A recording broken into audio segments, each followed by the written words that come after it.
안녕하세요. 짐벌인간 레드미라주입니다. 오늘은 짐벌을 구매하시는 모든 분들을 위해 짐벌 구입 전 반드시 아셔야 할 5가지를 여러분들께 말씀드리려고 합니다. 대한민국에서 하나의 짐벌 브랜드를 담당하고 제일 처음으로 사용하며 리뷰하는 입장에서 이와 같은 영상을 조금 더 빨리 업로드하지 못한 점 먼저 죄송하다고 말씀을 드리고 싶습니다. 본 영상이 지운테크 뿐만 아니라 타사의 모든 짐벌을 구매하기 전 짐벌을 고려하시는 모든 분들께 조금이나마 도움이 되기를 저는 간절히 희망을 합니다.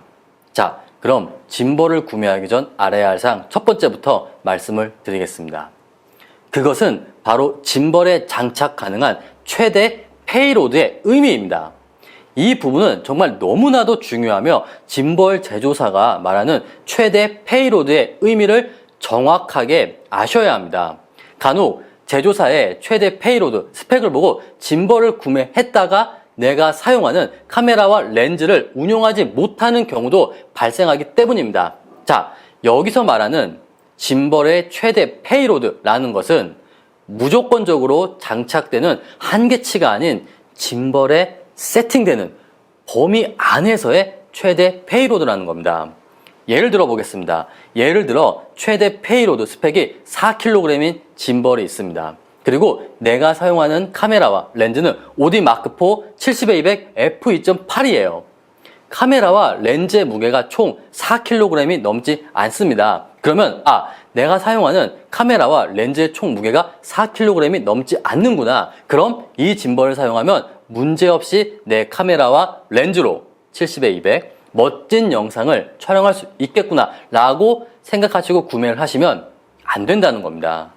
그 이유는 바로 렌즈의 길이 때문이에요. 카메라와 렌즈의 총 무게가 4kg이 넘지 않더라도 렌즈가 너무 길면 짐벌의 기본 4번의 세팅이 불가능할 수 있기 때문입니다. 또 카메라와 렌즈의 무게가 4kg이 넘지 않지만 사용하는 바디의 부피가 너무 커서 짐벌에 장착이 안 되는 경우도 있어요. 이처럼 제조사가 말하는 짐벌의 최대 페이로드는 짐벌의 카메라와 렌즈가 세팅이 되는 범위 안에서의 최대 페이로드라고 생각을 해 주셔야 됩니다. 자, 이제 두 번째입니다. 두 번째는 해외와 국내의 짐벌 세팅에 관한 인식의 차이입니다. 간혹 해외 유튜버분들의 짐벌 리뷰를 보고 짐벌을 구매했는데 세팅이 되지 않고 롤축이 걸려서 로우 앵글 등 짐벌 운용이 불가능하다라는 문의가 오곤 합니다. 자, 이 부분은 개인의 짐벌 세팅과 장착에 관한 차이에서 발생하는 문제입니다. 예를 들어 어떤 분들은 카메라의 뷰파인더가 짐벌의 롤축에 닿아도 이 부분을 크게 어필하지 않고 운용이 가능하다라고 말씀하시는 경우도 있습니다. 본인은 로우 앵글을 사용하지 않고 일반적인 포지션으로 사용하면 된다고 생각하기 때문입니다. 그런데 또 어떤 분들은 반드시 로우 앵글 촬영이 필요한데 카메라와 롤축이 닿아서 이 짐벌은 특정 카메라와 렌즈의 운용이 불가능하다라고 말씀하시는 분들도 계셔요. 제 경험상 특히 해외 리뷰어 그리고 짐벌 제조사들은 카메라의 뒷부분과 뷰파인더가 롤축에 닿아 로우 앵글 세팅이 안 되더라도 운용이 가능하다라고 말하는 경우가 굉장히 많았습니다. 그 이유가 일반적인 포지션에서 사용하면 되기 때문입니다. 하지만 내가 로우 앵글을 주로 사용하지 않더라도 일반적인 포지션에서는 문제 없지만 특정 축의 운용이 안 되면 짐벌 자체를 사용하기가 왠지 껄끄러운 그런 분들도 계세요. 만약을 위해서죠. 이런 분들은 해외 리뷰나 제조사의 운용 가능 카메라 렌즈 리스트를 너무 맹신하시면 안 됩니다. 그렇기 때문에 저 역시도 여러분들께 짐벌과 카메라의 세팅 리뷰를 제작할 때는 반드시 특정 축이 걸리는지 않는지를 여러분들께 꼭 말씀을 드리는 겁니다. 자, 이제 세 번째입니다. 세 번째는 짐벌과 초망원 렌즈의 운용입니다. 가끔 70-200, 300mm, 400mm 등 초망원 렌즈와 짐벌이 운용 가능한지에 관한 문의를 받곤 합니다. 물론 4번의 완벽한 세팅만 가능하다면 어느 정도 운용이 가능할 수도 있어요. 하지만 저는 이런 초망원 렌즈와 짐벌의 운용은 추천드리지 않습니다. 그 이유는 렌즈가 망원이 되면 될수록 당연히 흔들림이 더욱 심하게 보이기 때문이에요. 여러분들도 아시겠지만 짐벌은 흔들림을 억제하는 장비지 삼각대나 슬라이더처럼 흔들림을 완전히 없애는 장비는 절대로 아니기 때문입니다. 헐리우드 영화에서나 사용하는 초대형 짐벌이 아닌 이상 대중적인 원핸드 짐벌 또는 투핸드 짐벌 수준에서는 저는 70mm 이상의, 물론 그것도 과하죠, 망원 렌즈를 짐벌과 운용하시는 것은 저는 추천드리고 싶지 않습니다. 물론 개인의 숙련도에 따라 그리고 원하는 영상미에 따라 운용이 가능할 수도 있을 거예요. 하지만 일반적으로 우리들이 생각한 완벽한 스테빌라이징의 구현은 당연히 어렵습니다. 저는 가급적 현재 판매되는 일반적인 원핸드, 투핸드 짐벌 수준에서는 초망원 렌즈로 억지로 힘들게 흔들림을 보정하려고 여러분들이 애쓰시는 것보다 일반적인 광각 렌즈로 편하고 멋진 영상을 촬영하시는 것을 추천드리고 싶습니다. 자, 네 번째입니다. 네 번째는 왜 똑같은 짐벌인데 내가 사용하면 화면이 많이 흔들릴까? 입니다. 이 부분은 짐벌을 처음 구매하시는 모든 분들이 반드시 한 번쯤 느끼는 부분이며 결국 시간이 흐르면 자연스럽게 해답을 얻게 되는 부분입니다. 사실 저 역시도 처음에는 정말 혼란스러웠어요.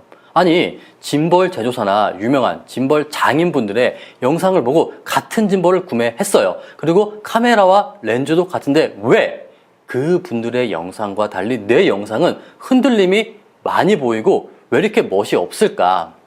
자, 이것은 바로 영상의 편집과 피사체의 유무입니다. 여러분, 보통 짐벌을 처음에 구매했을 때 짐벌 장인들의 영상들처럼 멋진 모델 또는 피사체와 함께 짐벌을 사용할까요? 아닐 겁니다. 보통은 짐벌에 카메라를 장착해요. 그리고 특별한 컨셉이나 모델, 피사체도 없이 여러분들의 아마 동네를 촬영할 겁니다. 아무런 피사체나 모델 없이 짐벌에 카메라만 장착하고 촬영한 영상입니다. 그리고 동일한 짐벌, 카메라 렌즈로 피사체와 함께 촬영한 영상이에요. 어때요? 동일한 조건에서 어떤 영상이 흔들림이 더 적어 보이세요? 당연히 후자입니다. 무조건 피사체와 함께 이동한 짐벌 영상이 훨씬 더 안정적으로 보이실 거예요. 이것은 일종의 착시입니다. 짐벌은 앞서 제가 말씀드린 것처럼 흔들림을 100% 억제하는 장비가 아니에요. 특히 3축 짐벌은 위아래 Z축은 보정이 불가능해요. 그래서 아무런 피사체 없이 화면을 그대로 촬영하고 이동을 하면 그 흔들림이 더 100% 느껴지는 겁니다. 반면에 피사체, 대표적으로는 사람과 함께 이동을 하면은 피사체인 사람 역시도 같이 걸으면서 움직이고 나도 조금씩 흔들리기 때문에 전체적으로 흔들림이 더욱 억제되어 보이는 겁니다. 그리고 당연하겠지만 영상에 피사체에 집중을 하기 때문에 흔들림도 내가 덜 느끼게 되는 착시 현상이에요. 마지막으로 편집입니다. 짐벌 제조사나 짐벌 장인분들의 고퀄리티 영상은 개인의 노하우도 굉장히 중요하겠지만 슬로우, 패스트, 스피드 램핑, BGM, 소프트웨어, 스테빌라이저 등 엄청난 시간과 노력이 추가된 결과물이에요. 이런 결과물들과 아무런 편집 없는 단편적인 영상을 비교하는 것 자체가 무리인 겁니다. 마지막 다섯 번째입니다. 다섯 번째는 안드로이드와 스마트폰 짐벌 앱의 불편한 관계에 대해서 말씀을 드리도록 하겠습니다. 현재 대다수의 스마트폰 짐벌들의 앱은 아이폰에 최적화가 되어 있습니다. 안드로이드 폰도 전용 앱이 출시되고 있지만 아이폰과 달리 몇몇 기능이 제한되거나 아이폰만큼 원활하지 않는 경우가 대부분이에요.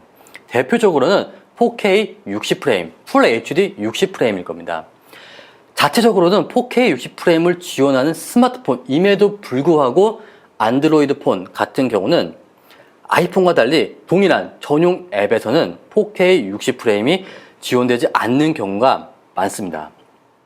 이와 같은 부분은 지운테크도 DJI도 대다수의 스마트폰 짐벌 제조사가 그러한데, 자, 그렇다면 스마트폰 짐벌들의 앱이 왜 이렇게 안드로이드는 아이폰과 달리 차별이 발생할 수밖에 없을까? 그 이유를 말씀드리겠습니다.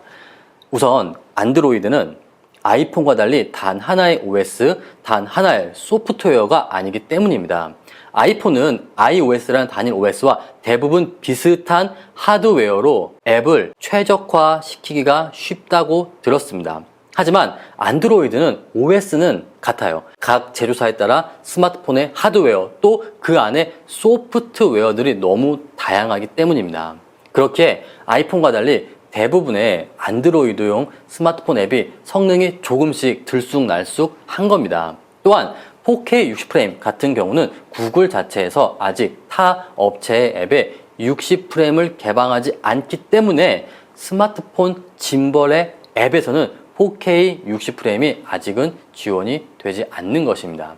하지만 안드로이드 진영 역시 점점 통합되는 모습을 보이고 있잖아요.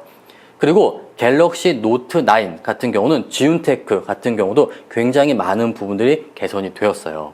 그렇기 때문에 이 부분은 조금은 더 시간을 두고 지켜봐야 할 것 같습니다. 결론은 이 부분은 스마트폰 짐벌 제조사가 안드로이드 계열을 배제하고 싶어서 배제하는 것이 아닌 안드로이드 폰의 생태계와 구글의 문제도 있다는 것을 여러분들께 말씀을 드리고 싶습니다. 자, 여기까지가 실제 짐벌 판매자의 짐벌을 구매하기 전 꼭 알아야 할 5가지입니다. 저 역시도 지운테크라는 짐벌 브랜드를 여러분들께 리뷰하는 입장에서 더욱더 자세하고 확실한 정보를 제공하도록 정말 노력하겠습니다. 본 영상이 짐벌을 고려하시는 모든 분들께 조금이나마 도움이 되기를 희망하며 저는 다음번 영상으로 다시 찾아뵙도록 하겠습니다. 감사합니다.